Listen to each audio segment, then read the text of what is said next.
LRS పిడుగు కూడా పడబోతుంది జనాల మీద. ఎల్ఆర్ఎస్ పిడుగు, ఎల్ఆర్ఎస్ జివో 59. జివో 59 అంటే ప్రభుత్వ భూములు ఎకరాలలో కబ్జాలు చేసిన వాళ్ళు ఉంటారు కదా, ఆ భూములు రెగ్యులరైజేషన్, డబ్బుల కోసం ప్రభుత్వ భూమిని వేరే వాళ్ళకి ఇవ్వడం. జివో 59 అంతకుముందు ప్రభుత్వమే తీసుకొచ్చింది, చాలా వరకు అప్పట్లో అయినాయి. అదంతా అక్రమాలని వీళ్ళు చెప్పినారు. అవన్నీ అక్రమాలు. జివో 59 కింద భూములు ఇవ్వడం అక్రమం, ఇదంతా అవినీతికి పరాకాష్ట అని రేవంత్ రెడ్డి గారు మిగతా నేతలంతా కూడా చెప్పిండ్రు. ఇప్పుడు అదే జివో 59 ప్రకారం భూములు రెగ్యులరైజ్ చేస్తే గవర్నమెంట్కి డబ్బులు వస్తాయి, ప్రభుత్వ భూములు పోతాయి, వాళ్ళ సొంతం అయిపోతాయి, ఎవరైతే ఉన్నారో వాళ్ళ సొంతం అవుతాయి. ఇంకా ఇది ఒక సమస్య. ఎల్ఆర్ఎస్, ఇప్పుడు ఎల్ఆర్ఎస్ ఏంది, 25 లక్షల అప్లికేషన్స్ ఉన్నాయి. ఎల్ఆర్ఎస్ 25 లక్షల అప్లికేషన్స్ లాస్ట్ గవర్నమెంటే మనం అప్లై చేసాం, 1000 రూపాయలు పెట్టి అప్లై చేసాం కదా, 25 లక్షల అప్లికేషన్స్ ఉన్నాయి. అంటే మన దగ్గర ఉన్న జాగాలు, ఖాళీ జాగాలు, యాక్చువల్గా ఖాళీ జాగాలకు ఎల్ఆర్ఎస్ ఎప్పుడు కట్టుకుంటారంటే ఇంటికి పర్మిషన్ కోసం అప్లై చేసినప్పుడు, మున్సిపాలిటీస్లో అప్లై చేసినప్పుడు దానికి ఎల్ఆర్ఎస్ కట్టుకున్న తర్వాతనే వాళ్ళు పర్మిషన్ ఇస్తారు. అంటే నువ్వు ఎప్పుడైతే ఇల్లు కట్టుకోవాలనుకున్నావో అప్పుడు మాత్రమే ఆ ఎల్ఆర్ఎస్ ల్యాండ్ రెగ్యులేషన్స్ స్కీమ్ తీసుకొస్తారు. ఇప్పుడు ఏం చేస్తారంటే యాక్చువల్గా లాస్ట్ గవర్నమెంట్ ఎప్పుడు తీసుకొచ్చిందంటే దుబ్బాకి ఎలక్షన్ ముందు పట్టుకొచ్చింది ఈ స్కీమ్ని. ఎల్ఆర్ఎస్ ఖాళీ ప్లాట్ ఉన్నా నువ్వు ఎల్ఆర్ఎస్ ఇప్పుడు చేసుకోవాలి సచ్చినట్టు. ఖాళీ ప్లాట్ లేకపోతే అది చెల్లదు, నెక్స్ట్ రిజిస్ట్రేషన్ చెయ్యరు, ఆగిపోతాయి. నువ్వు అవసరానికి అమ్ముకుందామంటే కుదరదు. ఏదో నేను ఇప్పుడు మధ్యతరగతి జనమో పేద జనమో ఏదో ఎన్నో 5 లక్షలు 10 లక్షలు ఉంటే ఇంకో 2 లక్షలు అప్పు చేసి 12 లక్షలకు ఓ ప్లాట్ కొనుక్కొని పెట్టుకుందాం అనుకుందాం. ఎన్నో టౌన్లోనో ఊర్లోనో హైదరాబాద్లోనో సరౌండింగ్ ఎక్కడనో ఆడికి అయిపోదు. ఇప్పుడు దానికి నువ్వు 2 లక్షలు 3 లక్షలు నువ్వు కట్టాలి. అదే అప్పు చేసి తీసుకున్నావు, ఇప్పుడు మళ్ళీ దానికోసం ఇప్పుడు అప్పు చేయాలి. ఏమంత అర్జెంట్ అవసరం ఉంది? వాళ్ళు ఇల్లు కట్టేటప్పుడు ఖచ్చితంగా ఎల్ఆర్ఎస్ కట్టుకుంటేనే కదా మీరు పర్మిషన్ ఇచ్చేది. వాళ్ళు ఇప్పుడు ఖాళీ జాగాకి ఎందుకు కట్టాలి డబ్బులు? ఖాళీగా ఉన్న జాగాకు ఎందుకు ఎల్ఆర్ఎస్ పేరుతో డబ్బులు వసూలు చేయాలి జనాల దగ్గర నుంచి? 25 లక్షల అప్లికేషన్స్ ఉన్నాయంట. 25 లక్షల అప్లికేషన్స్. అప్పుడు 1000 రూపాయలు కట్టినాం భయానికి ఏమవుతుందో అని. ఇప్పుడు 25 లక్షల అప్లికేషన్స్ అంటే 25 లక్షల ప్లాట్లకు డబ్బులు వసూలు చేయాలి. 10,000 కోట్లు అంట టార్గెట్. 10,000 కోట్లు.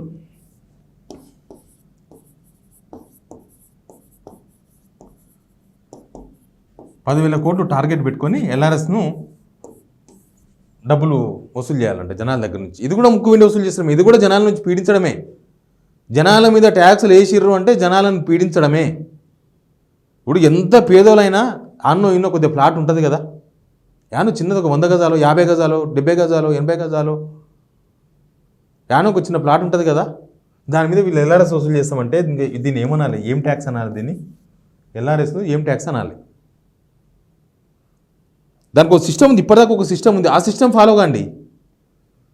భూమి ఉన్నంత మాత్రాన, ల్యాండ్ ఉన్నంత మాత్రాన దానికి ట్యాక్స్ కట్టాల్సింది అంటే దీన్ని ఏం ట్యాక్స్ అనాలి? జుట్టు పన్ను అనాలన్నా, ఔరంగజేబు అప్పట్లో విధించిన పన్ను అనాలన్నా, ఏం పన్ను అనాలి? దీన్ని ఎవరిని ఇప్పుడు ఔరంగజేబులు అనాలి? లాస్ట్ గవర్నమెంట్ తీసుకొస్తే కదా మీరందరూ వీళ్ళందరూ మీరు కట్టనే కట్టవద్దు అని చెప్పింది.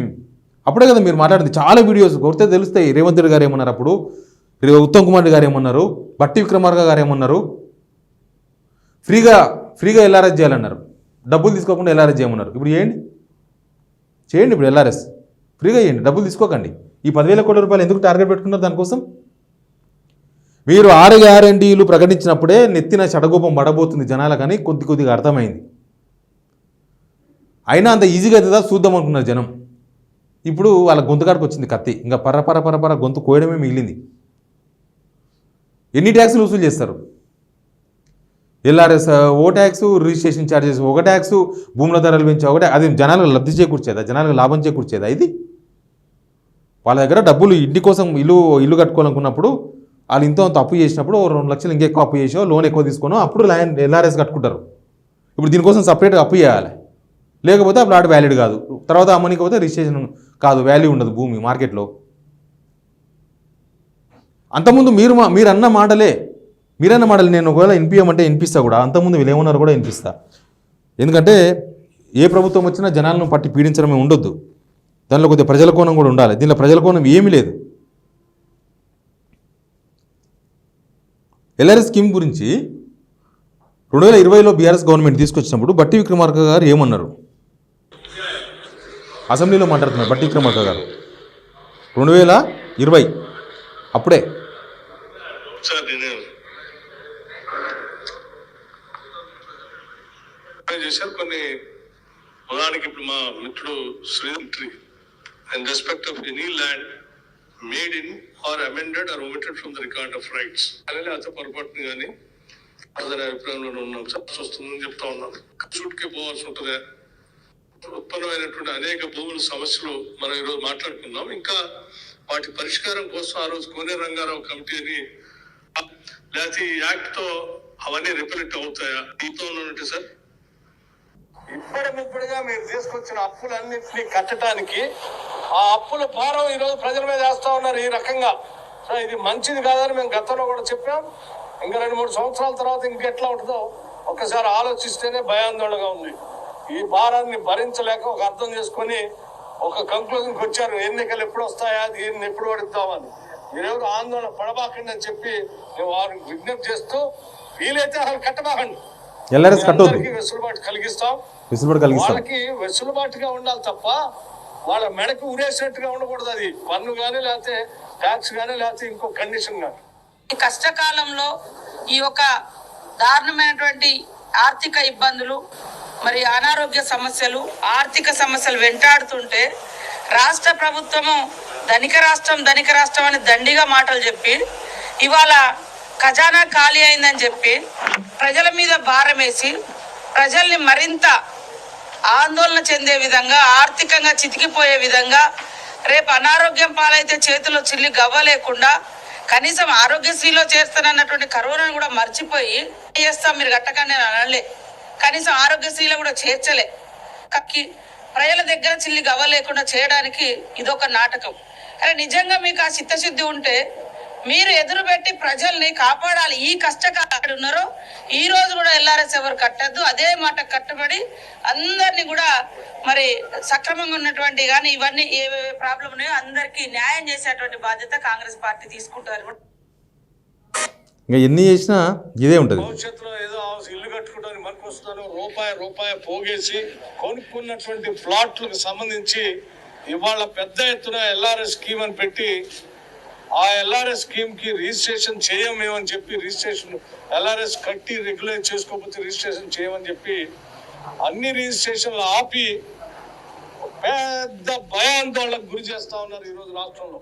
మేము గతంలో చాలా సందర్భాల్లో చెప్పాం, మీరు ఇచ్చినటువంటి ఎల్ఆర్ఎస్ స్కీమ్ ఏమాత్రం అది హేతుబద్ధంగా లేదు.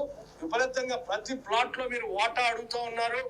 ప్రతి పేదవాడు మధ్యతరగతి కుటుంబానికి సంబంధించినటువంటి వాడు కొనుక్కున్న ప్లాట్ లో రాష్ట్ర ప్రభుత్వం వాటా అడగటం కరెక్ట్ కాదు. రాష్ట్ర ప్రభుత్వం ఇంకా మీకు కూడా దొరికితే యూట్యూబ్లో వెతకండి. అప్పుడు ఏమన్నారు, ఎవరెవరు ఏమన్నారో.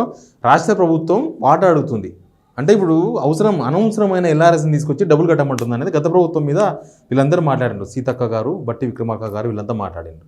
మరి ఇప్పుడు మీ గవర్నమెంట్ వచ్చి ఏంది, మీరు అంటే ఆ గవర్నమెంట్ వాటా అడిగితే తప్పన్నారు. ఇప్పుడు మీరు వాటా అడుగుతారా? మీరు జనాల మిడి మీద కత్తి పెట్టి నరుపుతారా? ఎల్ఆర్ఎస్ స్కీమ్తో డబ్బులు వసూలు చేసి 6 గ్యారెంటీలు అమలు చేయాలనుకుంటున్నారా? ఇందుకైనా మీరు 6 గ్యారెంటీలు ఇస్తాం అందరు అమలు కాదని చెప్తే కూడా 6 గ్యారెంటీలు వద్దు బాబు, అవి కావు, డబ్బులు సరిపోవు, ఆ బడ్జెట్లో మన తెలంగాణలో లేదు అంటే వినకుండా ఇప్పుడు ఇది ఒక్కొక్కటి ఇది ఇంకో ట్యాక్స్, భూముల ధరలు పెంచి, రిజిస్ట్రేషన్లు పెంచి ఇప్పుడు ఎల్ఆర్ఎస్ నుంచి డబ్బులు వసూలు చేస్తారంట. ఇంకా ముందు ఇంకేమేమి ఉంటుందో జనం అప్రమత్తంగా మాత్రం ఉండాలని కోరుకుంటున్నా. Please subscribe signal TV.